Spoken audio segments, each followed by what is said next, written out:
koysun. У меня там Orasında olur. Sonra burada Şimşek bunda tabii. pratüzya deyirlər belə onura. 2 Bu месяцев aşağı назад. elma milyonlar. Чубонез. Сейчас. Сейчас пить. Ушел.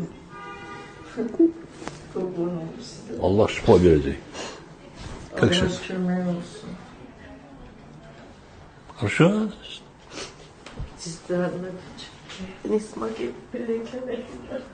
Железный не может подняться. Тогда ходи. Бисмиллахиррахманиррахим.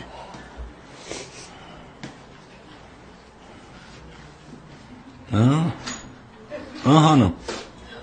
Yaxşı. Belində bundan hilaf nədir doktor? Beline Allah razı buradan olsun. ben koyardım da bura var. Они сказали, что сакролет есть. Кто? Врачи. Не думай, хорошо будет тебе. Аллах рядом. Аллах рядом.